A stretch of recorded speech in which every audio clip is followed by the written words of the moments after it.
On the south side of Youngstown, about 4 miles from the heart of town, lies a place of echoes and memories.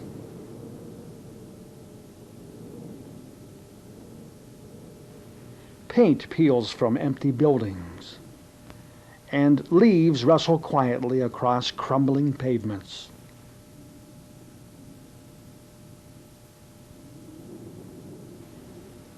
Like the skeletons of vast prehistoric monsters, wooden frameworks tower above the buildings.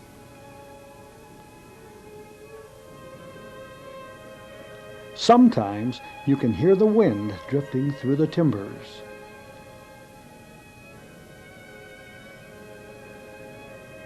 It has been said that there are few places on earth as lonely and sad as an abandoned amusement park. To a stranger walking here for the first time, it is hard to believe that once this place teemed with life, that once music and children's laughter filled the air. The special smells of popcorn and cotton candy and French fries drifted over a crowded midway. The earth shook with the roar of a mighty roller coaster called the Wildcat, and happy screams of teenagers could be heard in the treetops. For this was a place of youth and innocence, of wild excitement and gentle laughter, of wide-eyed children chased by weary but smiling mothers. It was a place where young loves began or old ones were strengthened. And at night, oh yes, at night, what a magic place this was!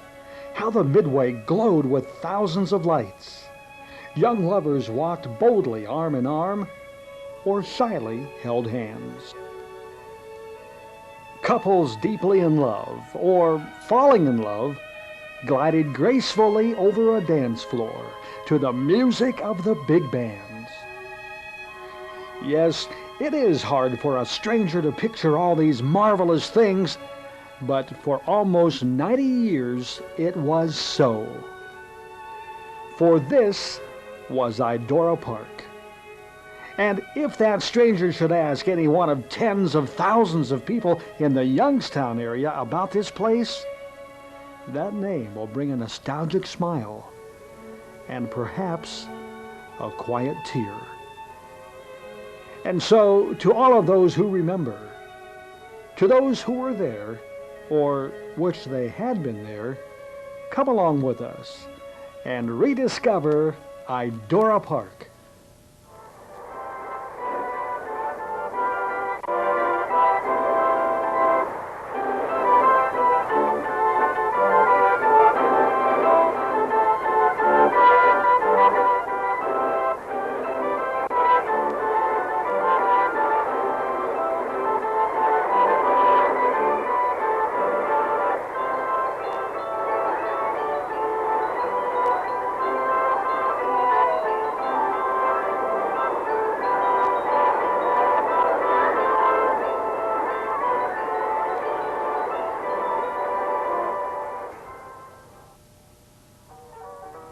The park had its beginnings in the last century. In the 1890s, the Park and Falls Street Railway built Idora Park in order to draw more passengers to the streetcars. Originally, it was called simply Terminal Park because it stood at the end of the streetcar line. There are several stories about where the name Idora came from. One of the best known states that after the park's first year, a local school teacher won a competition to determine the most popular teacher in the area. As part of her recognition, she was given the honor of naming the new park. She named it Idora, but no one knows for certain why or where she got the name. Suggestions have run anywhere from the Idora Indians, who supposedly visited the area regularly many years earlier, to simply a whimsical shortening of the phrase, I adore a park. Starting with little more than an outdoor theater, a merry-go-round, and a dance hall, Idora grew rapidly. In the early years, people came mostly by streetcar. And on weekends, the streetcars to the park were nearly always crowded.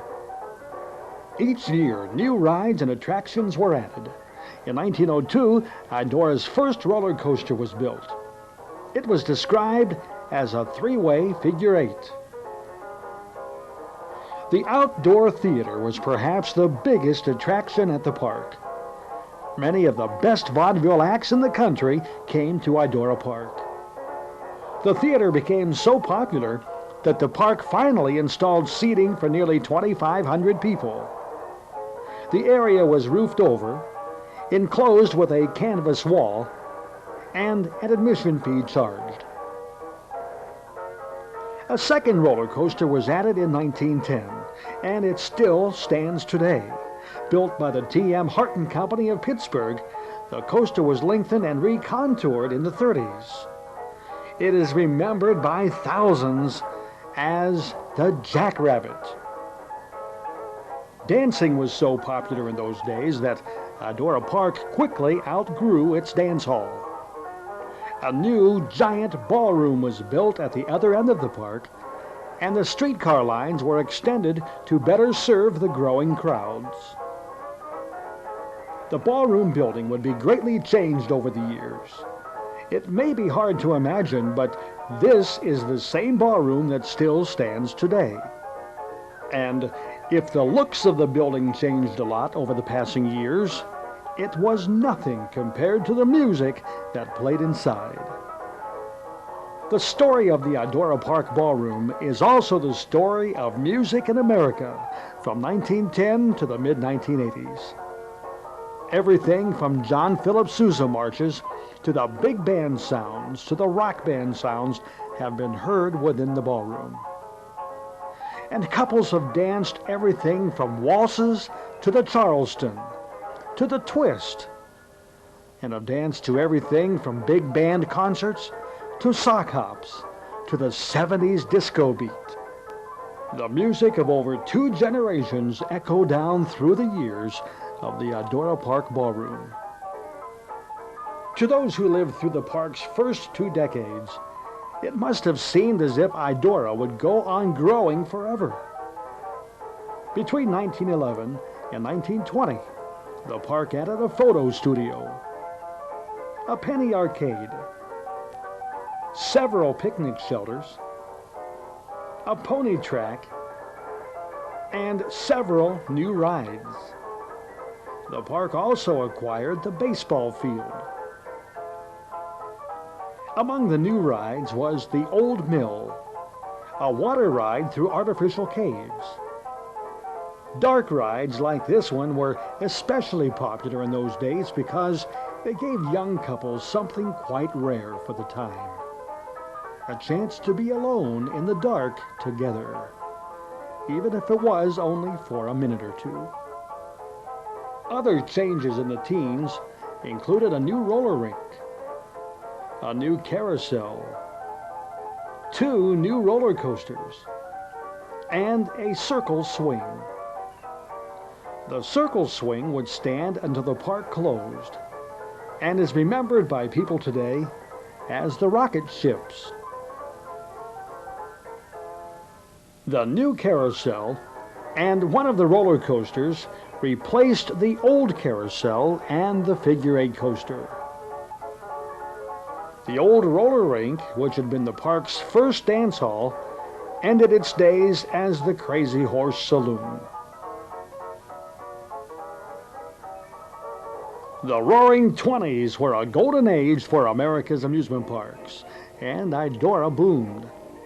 So many people had cars by the '20s that the streetcar company decided it was time to get out of the amusement park business.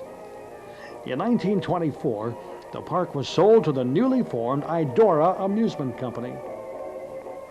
Under the new owners, the park continued to grow rapidly.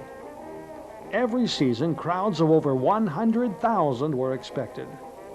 And the crowds, in turn, expected to see even bigger and better attractions. For the second time since the park opened, the carousel was replaced by a larger one. A huge 1.2 million gallon swimming pool was added in the 20s, along with a spacious natatorium. The pool was big enough for 1,500 people.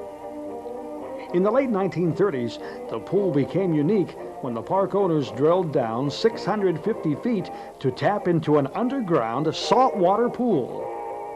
Idora Park had the only saltwater swimming pool in the country. In the late 1920s, just as the nation was starting to plummet into the Great Depression, Idora Park added its last and greatest roller coaster. Designed and built by the Philadelphia Toboggan Company, one of the most famous names in amusement park history, this coaster lives on in fond memories and legends today. More than 50 years later, it was still considered by experts to be one of the top 10 roller coasters in the country. And unlike the name Idora, no one that ever rode the Wildcat ever wondered where it got its name.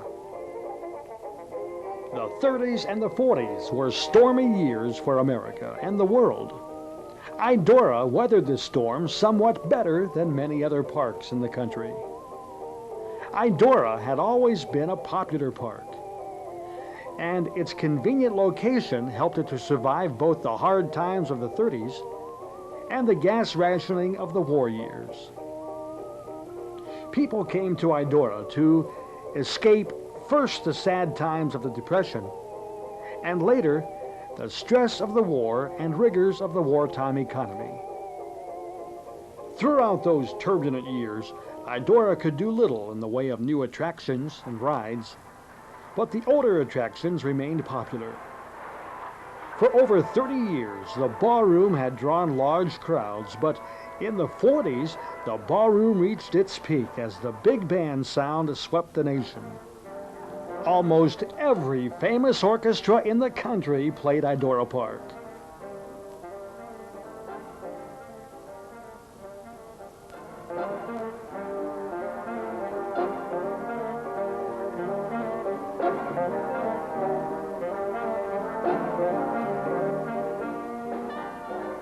By the late 1940s, the swimming pool had lost much of its popularity. For a couple of years, the park tried running small scooter boats in the pool. But by 1950, it was apparent there was literally a growing need for space. The baby boomers were coming, and any amusement park that hoped to survive the 50s would need lots of rides for children. A lot of them. An awful lot of them. So the pool was filled in and covered over with concrete. With the addition of Kiddieland, Idora gained the appearance it would more or less have until the end of its days. This was Idora as most people remember it today. Would you like to go back? Well, come along then and we'll go back. And we'll start where many of us started, at Kiddieland.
Some new rides came in the 50s, including the Bug.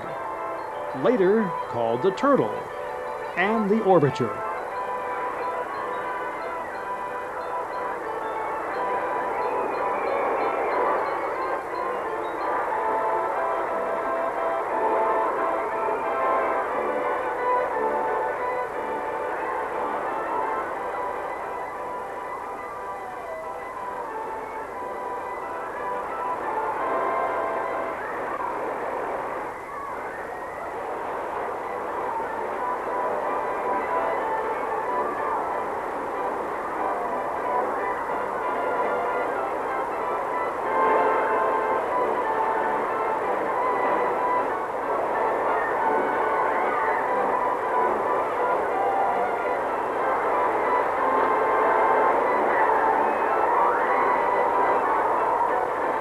Picnics had always been popular at Idora. In fact, company and community picnics were long a vital source of income for amusement parks in the country.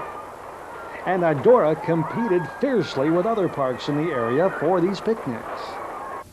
Parks such as Myers Lake Park in Canton, Euclid Beach in Cleveland, and Westview and Kennywood Parks in Pittsburgh all competed with Idora for industrial picnics.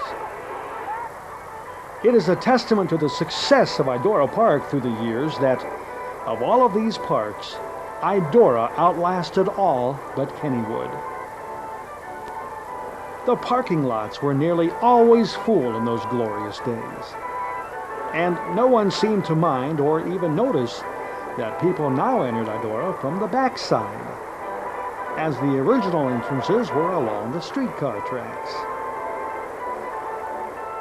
Throughout the turbulent 1960s, Idora continued to draw crowds. In a decade when many of America's grand old amusement parks were going under and closing, Idora managed to survive, even adding new rides and changing old ones.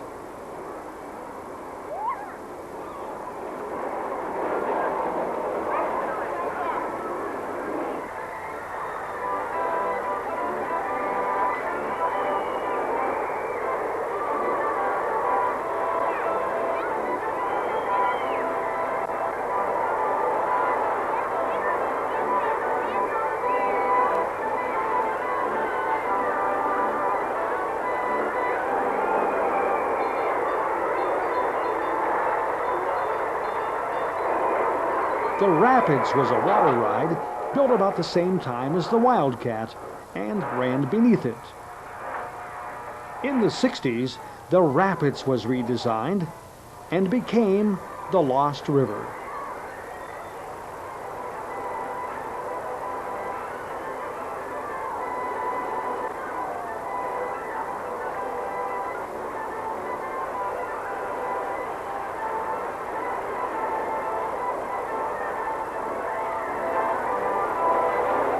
The Flying Cages was a small attraction that came in the 60s. It was little more than a stand-up swing. In the background, we see the original dance hall in one of its many incarnations. At this time, it was called the Heidelberg Gardens.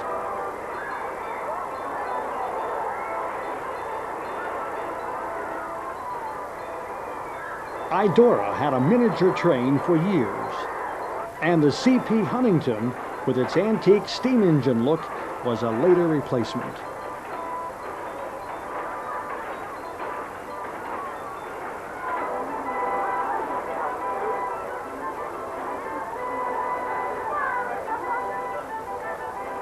Idora Park stayed very much in business throughout the uncertain years of the 60s and 70s.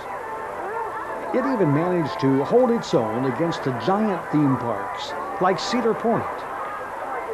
The simple convenience of Idora was a big help, and in its later years, it had a certain added appeal, an atmosphere of graceful age, charm, and dignity that the new parks couldn't hope to match. Many of Idora's older rides remained its best attractions. Some, like the carousel and the Ferris wheel, remained unchanged throughout the years. Others, like the Fun House, would have so many alterations made to them through the years that they were hardly recognizable.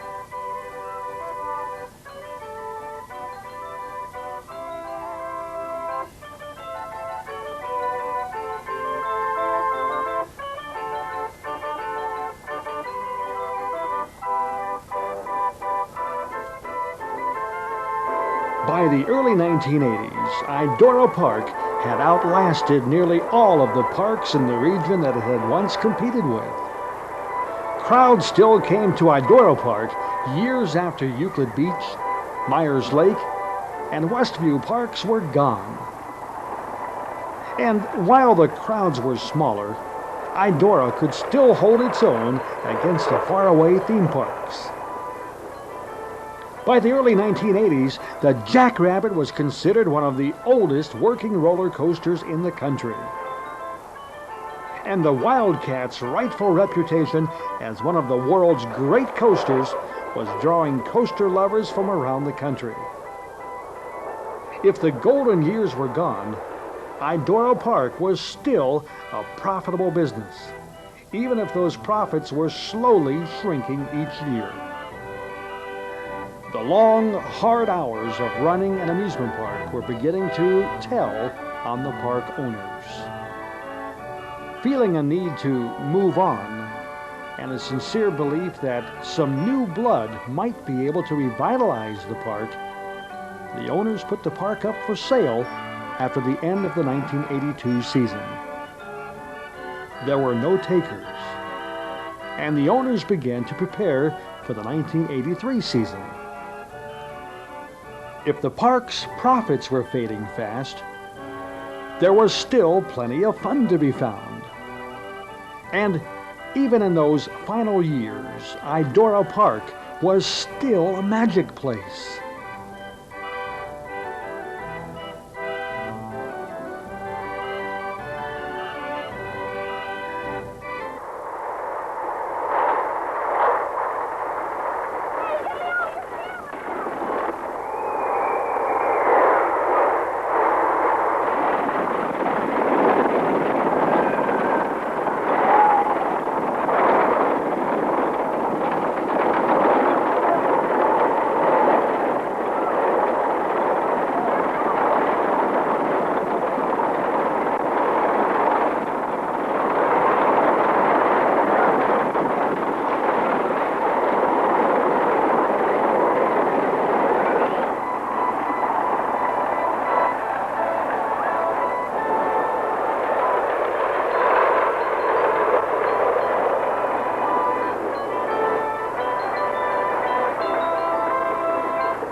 By the end of the 1983 season, there were still no buyers for the park.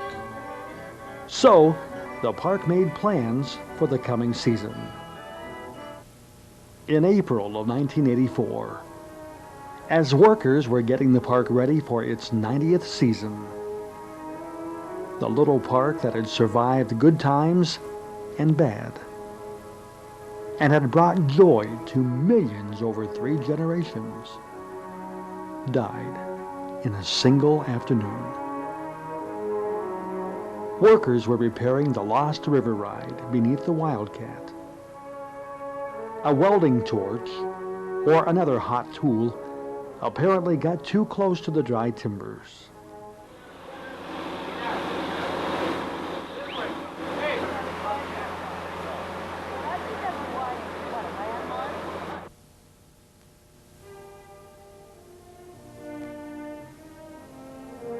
By the time the fire was at last put out, 11 concessions, the park office, the entire Lost River ride, and over 1/4 of the Wildcat had been destroyed.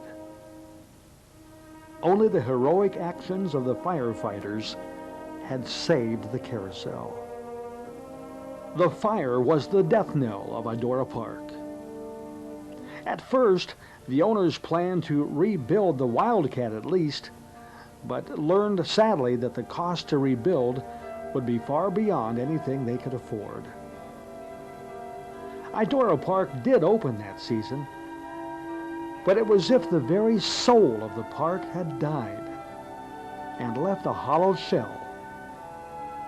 With the park's most famous ride gone, crowds dwindled rapidly.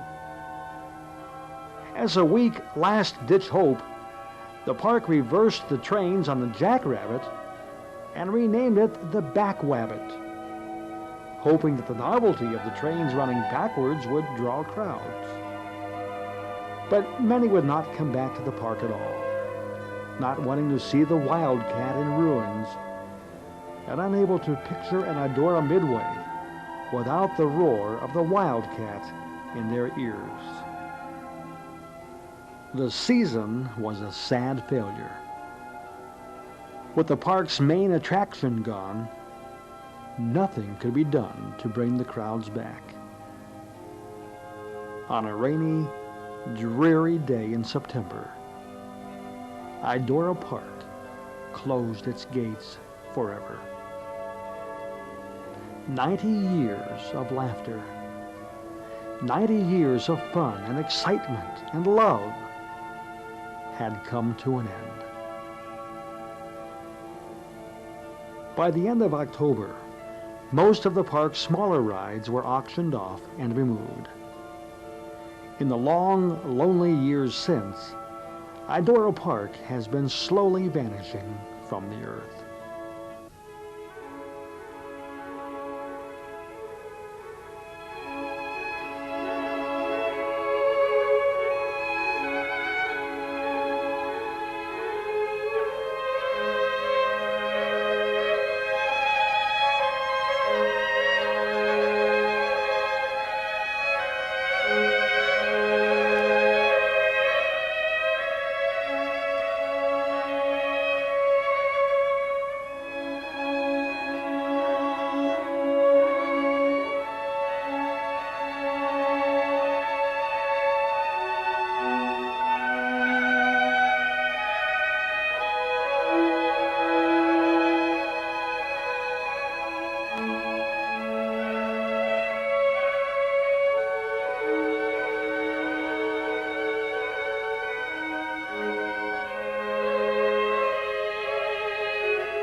Today, Idora Park stands forlorn and empty, a crumbling monument to a happier, simpler time. The park is still for sale. The realtor hopes to find a buyer that would attempt to at least save some of the remaining historic buildings. The ballroom in particular has been reasonably well preserved.